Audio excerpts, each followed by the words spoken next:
what's up fellow collectors? So my name is Mr. Pogi and I am here to review the Marvel Legends Series Daredevil that is 3.75. So this is it. So this is the front packaging and this is the back part of the packaging. So as you can see, there's a read up over there. You can go ahead and pause it. And then also, that's it for the packaging.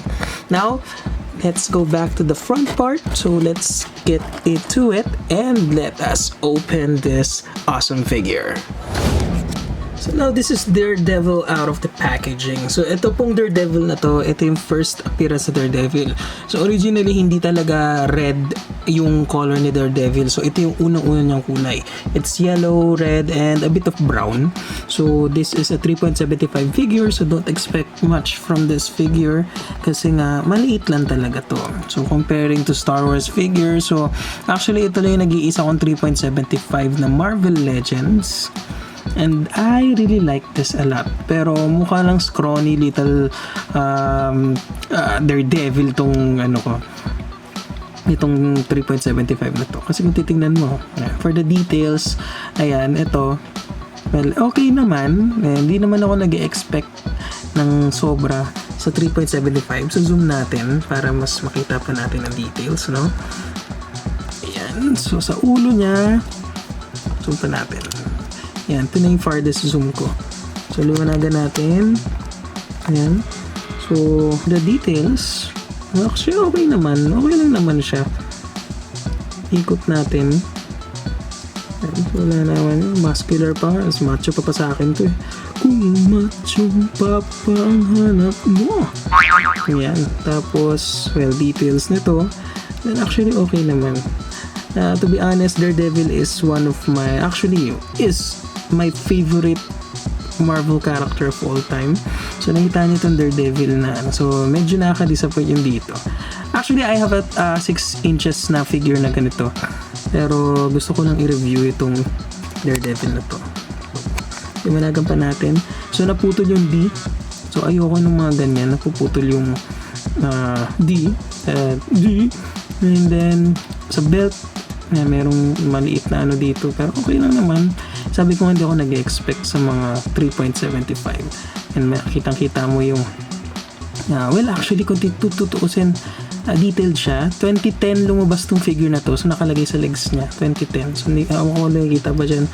And then ito yung holster niya, and by the way it comes with 2 accessories. Actually isa na lang kasi pwede mo nang pagdugtungin tong dalawang to. So yung staff, parang magiging staff siya. Ayan, yeah. Ba to? Iniikot pa to o ano? Kasi hindi ko na maikot eh. Ayan. Naging staff na siya. Ayan. Napakita niya sa'yo. Kung tutuusin, titignan mo yung kamay. Detailed do. Okay din eh. Ganda. Ayan. Paa. Legs. Ayan. Okay naman. Wala namang problema dito sa figure na to. Now, if we're going to check this is the only accessory. But if you divide this into 2, it will be accessories.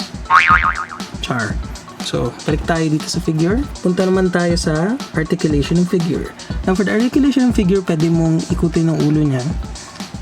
Tilting ba meron? Pwede kang ganituin yung leg niya. Tsaka, kasi meron nga siyang joint dito. I'm not sure lang sa leeg, pwede ba? So, hindi pwede ikutin yung leeg. And then, sa shoulders, pwede mong iangat ng ganito. Yan. So, not much for the articulation, to be honest.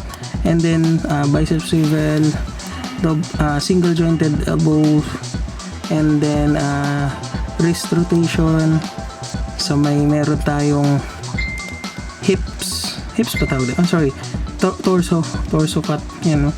And then, may rotation ng hips. So, hindi mo siya marorotate dahil dun sa belt niya. Pero kay bababa mo yung belt. Actually, nabababa yung belt ba? Ayun. Pwede mong i-rotate yung... Ay! Okay. Ngayon ko na-discover to. So, hindi mo basta-basta marorotate. May snap. I'm not sure if it's normal. And then, sa legs niya, pwede mong ikik ng ganito. Pinakamataas na yan. Sa likod, hindi na kaya. Thigh rotation, double jointed knees, to be honest, meron tayo nito, nakakagulat. calf rotation, and then ankle pivot. Meron tayo dyan. Shucks, natanggal yung paa. Ayan, so nakabit ko naman. Now, for this figure, ma-recommend ko ba siya? Well, if you're a Daredevil fan, yes, I recommend this, especially kung kinukumpleto mo yung mga nilabas ng mga costumes niya and so on.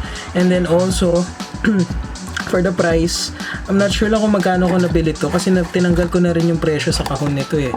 So, I believe nasa 200 plus yata or 300 yata. And hindi naman super duper must have yung mga 3.75 ng Marvel Legends kasi sa ngayon actually prefer talaga ng mga tao yung 6 inches figures natin na mga lumalabas. So, I'm not sure if nagre-release pa rin ba si Hasbro na tong 3.75 na to. Pero kung merong gustong 3.75, ito, pwede nyo bilhin yung Marvel Legends Series na to. So now, this is the end of my video. So medyo mabilis lang to kasi maliit lang naman to. Wala naman masyadong details. And then again, sabi ko nga, favorite ko to si Daredevil. So marami akong Daredevil actually. Pero ito lang yung nag-iikas akong 3.75. So this is the end of my video. So once again, thank you for watching. At kung di ka pa nakasubscribe, mag-subscribe ka sa channel ko. Please lang naman. No? Please naman. No? Minsan ka lang naman manood. Maraming salamat sa panonood. Okay? If you want, if you must have, please like, comment, share, and subscribe to my channel. So, ito yung thumb ko, no? Ayan.